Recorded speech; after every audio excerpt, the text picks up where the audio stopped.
Hello everyone, I'm Rachika Bhaumik and I welcome you all to another episode of Courts Today on LiveLaw, where we update you about all the important legal developments that took place across the country today.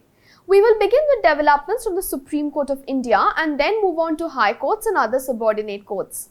If you like our content, please do not forget to like and subscribe to our YouTube channel. Let's begin.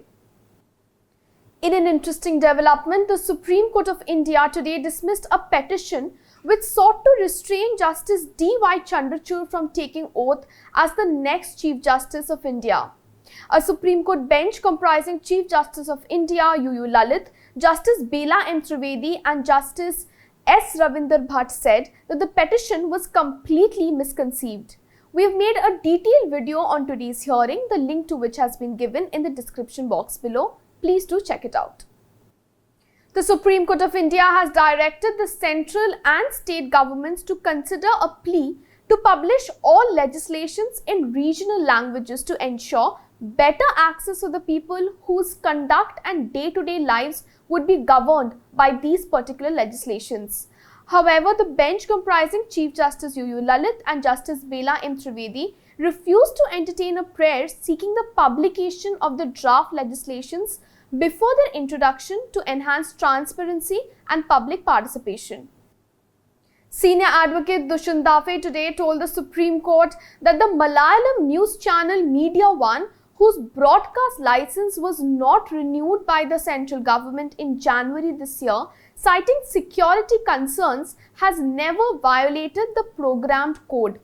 There is no allegation that the channel has violated the program code. The only crime is that the channel is owned by people of the minority community, Dafe submitted today before the Supreme Court bench comprising Justices D.Y. Chandrachud and Hima Kohli.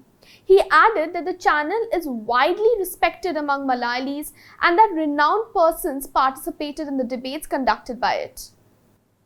The Supreme Court of India today adjourned by 3 weeks a petition filed by a woman in 2014 seeking transfer of a defamation suit filed by a former judge of the Supreme Court from the Delhi High Court. The judge filed a defamation suit against the woman after she alleged that she was sexually harassed by him while she was a law intern. Certain media reporters were also named as defendants in this particular suit. The Supreme Court of India has commenced hearing on the issue of whether striking down of a provision granting immunity from arrest would have retrospective application, especially in the view of rights protected under Article 20 of the Constitution of India. The 5-judge bench of Justices S.K. Kaul, Sanjeev Khanna, A.S. Oka, Vikram Nath and J.K. Maheshwari was hearing this particular matter. Earlier, Solicitor General Tushar Mehta, appearing on behalf of the Union of India, had stated that once a provision is struck down, it would be considered as if the provision never existed.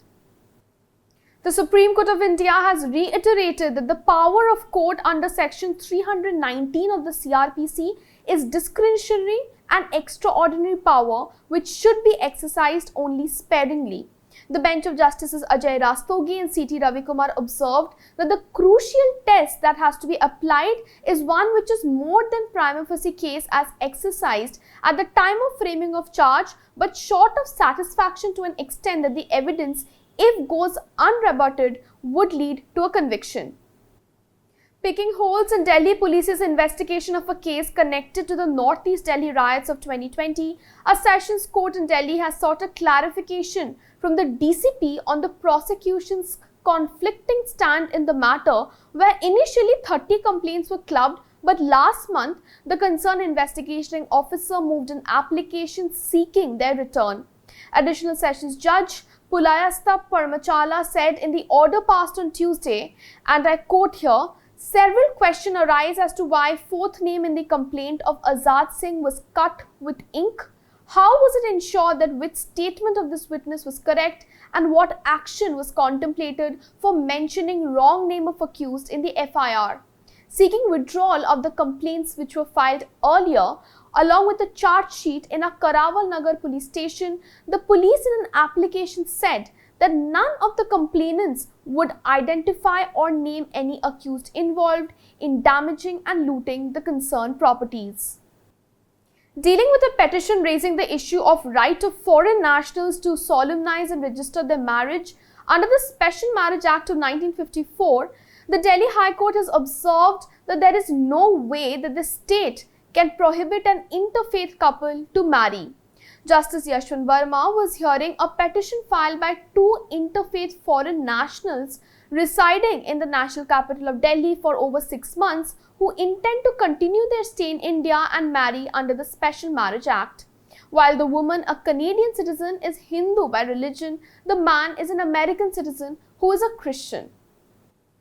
The Kerala High Court today set aside the order for transfer of Kozhikode Principal District and Sessions Judge S. Krishna Kumar, who had made the controversial sexually provocative dress remark in the Civic Chandran's case. A division bench of the High Court consisting of Justice A.K. Jayashankaran Nambiar and Justice Muhammad Niaz CP allowed the judicial officer's writ appeal and quashed the order of the Registrar General, transferring him to the post of Presiding Officer of Labour Court of Kollam. The Vice Chancellors of various state universities have approached the Kerala High Court against the show cause notices issued to them by State Governor Arif Muhammad Khan last month, asking them to explain how they can continue on their posts after the Supreme Court of India recently quashed the appointment of APJ Abdul Kalam Technological University's Vice Chancellor for being contrary to the University Grants Commission, that is the UGC norms. Khan, who is the Vice Chancellor of Universities, in the notice said that on failure to show cause the legal right to hold the post of Vice Chancellor, the Chancellor may declare the appointment to this particular post as illegal and void ab initio. The VCs have argued that the notice is without any authority or jurisdiction and is also vitiated by errors apparent on the face of its record. Thank you.